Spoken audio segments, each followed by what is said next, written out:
Hi, good morning. Thanks for tuning in. My name is Joe Nedder. I've been either volunteer or on-call firefighter for over 45 years. I've been connected with the FDIC since 2010, teaching here, but this is my 25th year consecutively of attending the FDIC. Strongly recommend every firefighter come at least once in their career. I think today my remarks are going to be more focused towards the volunteer on-call segment of the fire service, but I also think that all other firefighters can find some wisdom and inspiration in some of my remarks. I'd like to start talking a little bit about the volunteer fire service. One of the things I find as I travel about and I talk with volunteers from all over the country is we have something in common. And that is, we go somewhere, we're meeting a new group of people, you're at a social event, whatever it might be. And someone says to you, "Oh, Joe, nice to meet you. What do you do?" And you tell them what you do for a living. You know, you're a carpenter, you're a businessman, whatever it might be. But then you also mention to them that you are a firefighter. We all do it. There's no denying it. We are so proud of it. But then you say something that you shouldn't have said. They go, "Oh, you're a firefighter," and then you pause and you go, "Well, I'm only a volunteer." I want you to think about that. Only a volunteer? Are you crazy? You're not. What is only? If a guy told you he was a businessman, but he was a part-time dentist, and he told you he's only a dentist, would you let him pull your teeth or drill? Of course not. By calling yourself only, you are saying something that is not only detrimental, but is an insult to our proud volunteer fire service. Now, with that said, understand my philosophy about being an on-call or volunteer firefighter. First of all, I believe there are only two types of people on the fire ground. The first are firefighters, and the second are civilians dressed as firefighters. Think about that, civilians dressed as firefighters. The second thing I will tell you is I believe that all firefighters are equal as long as they can do their job safely and efficiently in the communities in which they serve. And that is all backed up by their training. Are you training properly? Are you training frequently? Are you absorbing? Are you learning? Are you maintaining your skills? And the third thing I'll tell you is that I also believe that belt buckles, t-shirts, and 732 blinking lights in your pickup truck does not make a firefighter. Only one thing does, folks, and that's training. Training is the foundation for everything. So if you're telling me you're only a volunteer, one, you're insulting me. And two, it's making me think, how good a firefighter are you? Don't use that word only ever again. Please don't. And if you really feel that way, then step up and start training more. I think that I'm going to start here. This is a book I wrote for fire engineering, and it's called Managing Risk in the Volunteer Fire Service. Now, am I giving myself a selfish plug here? Yeah, I don't make a lot of money selling books. I don't. That book is written for one purpose, and that is to help all of us in the volunteer service to better understand what risk really is to ourselves and how we can deal with it. When I was asked to write the book, it kind of came about in a crazy way. I have a class I teach on on officer training for volunteers. And one of the subjects was risk management. I felt that was important. So I went and I did all types of research, and I put together the segment and started teaching it. And you know what? I was embarrassed to teach it. It stunk. I didn't understand what I was talking about. It stunk. So I began to realize no one understands risk management.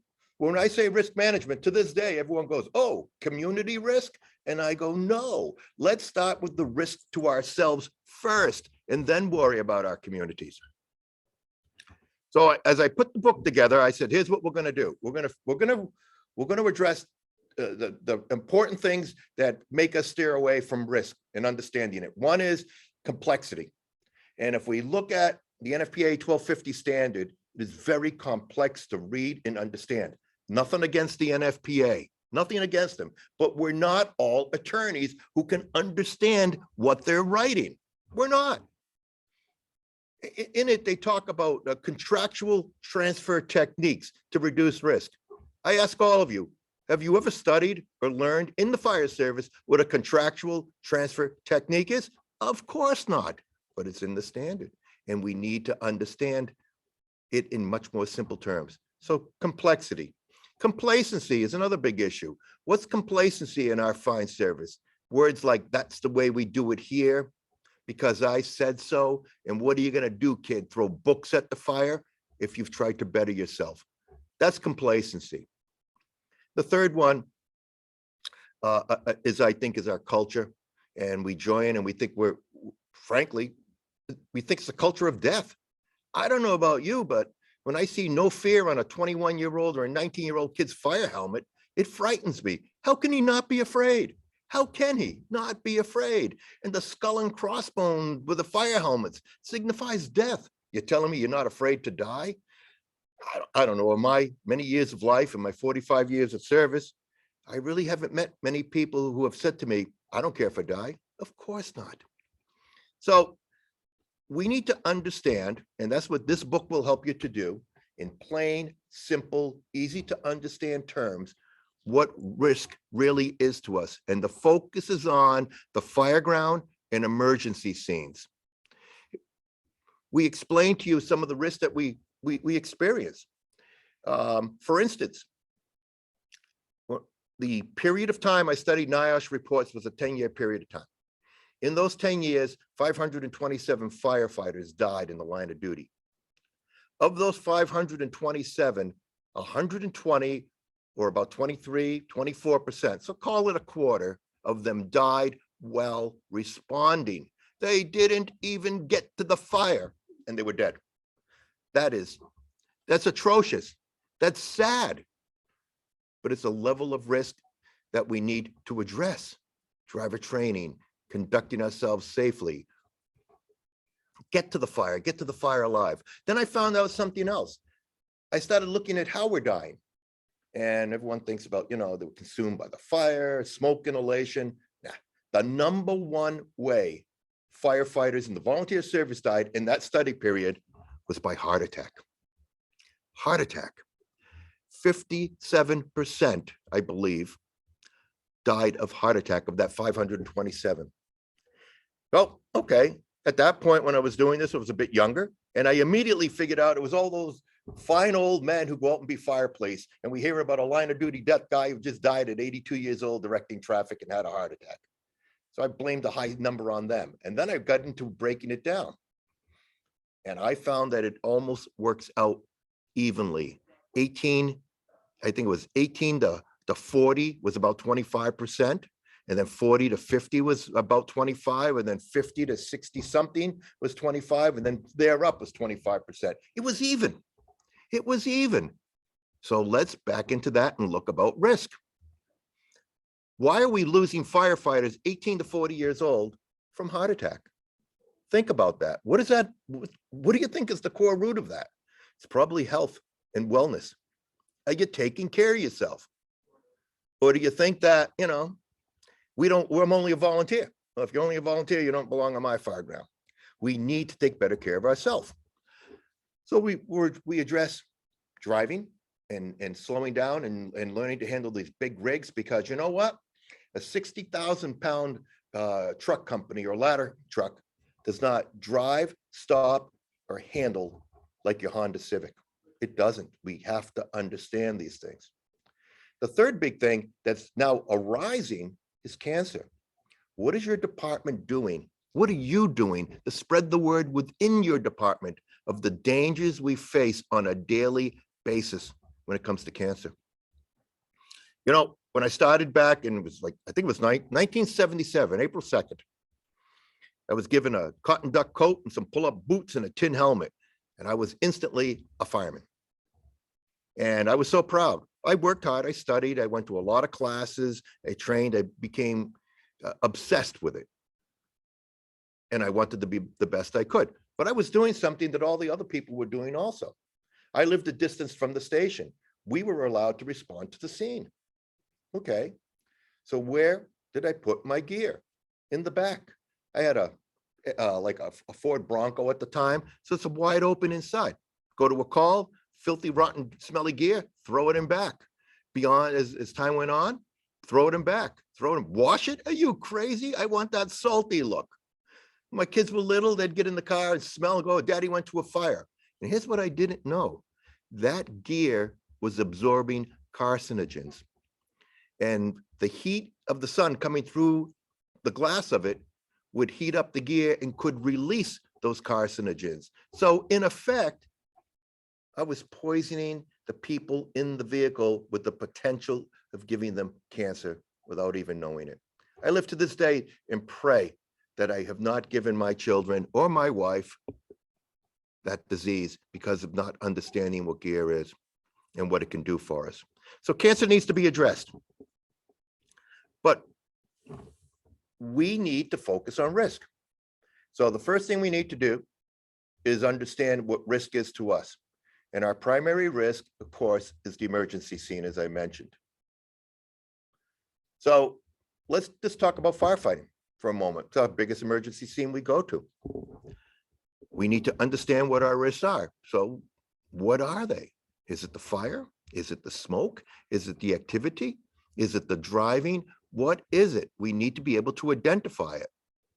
And then we need to understand, once we know what it is, how we're going to control it, how we're going to contain it, and how we're going to eliminate it if possible. And then we need to understand, thinking that, what actions we are going to take to achieve that goal. So how do we do that? Back to my one word, training. You know, I had a chief named Peter Ostrowski, and Peter has gone on to become the state fire marshal for Massachusetts. And when we were working together, where we were, he used to joke, because whenever he'd get up and give a talk to the membership or anything, he'd always go, and before I forget, I got to say the word training or Joe Nedder will be upset with me. Because that's what I believe. Everything we do comes back to one thing: training. If you don't train, can you do the job? So I contend, and I'm actually doing a class here tomorrow at 1:30, training as a method for the reduction of risk on the volunteer fire, in the volunteer fire service or volunteer fireground, however you want to word it. Think of it, training. What do we need to train on? Let's start with the basics. Fire behavior. Oh, Joe, I took that 15 years ago. I read the book. I'm all set. Really? What can you tell me about fire behavior? How can you tell me in true terms how fire travels, conduction, convection, radiation? What do all those mean to us in a fire? Think of the pictures that are in the book. They're erroneous. They don't show us what it really is doing. But you think, since you read the chapter and you were able to memorize it and pass the test, you know all about fire behavior? It is the science. Second thing is smoke. It's all part of fire behavior. Smoke is what's telling us what is probably going to happen, where fire is an event that has already happened. So we need to understand what those things are. But then we get into modern fire science. I had the great honor in 2010 of going to a class, first time offered here, by then a kid named Steve Kerber. And Steve was talking about this thing about modern fire science. I'll never forget, I walked into the room, I got one of the last seats, I was there 30 minutes ahead of time. And he got up and started talking about it, and you could hear a pin drop. He exploded the fire service with this tremendous wealth of new knowledge, because see, all of our fire behavior then was being based upon things that happened in the 40s and the 50s and the 60s. And he brought us forward. Yet I still go places and talk with volunteers who tell me things like, when I talk about modern fire science, I don't know if I really buy in. What do you mean you don't buy in? It's proven fact, it's science, it's there. You don't buy in, what does that mean? It either means you're, forgive me, but you're really ignorant, or B, you're afraid of new things, or you're afraid of trying to learn new things because you just don't have the time or the aptitude or the desire to. That's all negative. We need to understand these things. Then we go back further into training. We think about SCBA training. We think about hose handling. We think about ladders. We think about search, big one, search. And all of those things, every one of those things presents to you as a firefighter risk. Because hose handling, what are you doing? You're making entry into a burning building. What do you know about it? Not much, except it has a fire in it that is not controlled or contained. It's dangerous. It's high risk. Is it ready to flash? Is it not ready to flash? What's going on? Is it spreading? Is it over your head and you don't see it? It's all risk, folks. It's all risk. Everything we do is risk. Everything. And if we don't train and train hard and train properly, we're doing nothing to reduce the risk to ourselves. And please keep in mind that when we talk about risk, it usually comes down to two things. It's risk reduction or risk management helps us to reduce two things. Technically, they call it loss or injury, but it's not loss, it's death. No one likes to use the D word, death. You're either going to die or you're going to get injured. There's no in between it. We're trying to keep you safe. I want you to go home to your family, to your loved ones. I want you to live a long and prosperous and happy life. And if we don't address this risk now, if we don't address it today, it's not going to get any better. We have an opportunity. Please, please, please consider this book. A friend of mine, I gave him my draft when I wrote it, and he was honest enough that he would be brutally honest with me. And I asked him what he thought. And it was the best compliment I ever got. He said, Joe, I read it cover to cover. And it was like I was sitting at the kitchen table talking to you. You're not talking down at me. You're sharing, you're teaching, you're expanding my knowledge. That's what this book will do. No gobbledygook, no intellectualism. It will help us to better understand and control risk on our fire grounds. So I think I've taken enough of your time. I thank you for tuning in, and hope to see you. If you do attend my class tomorrow, please come up and tell me you watched the podcast, and all the best. And after class, by the way, I will be signing books. So maybe we'll see you at the Fire Engineering Bookstore. All the best. Stay safe. Be well.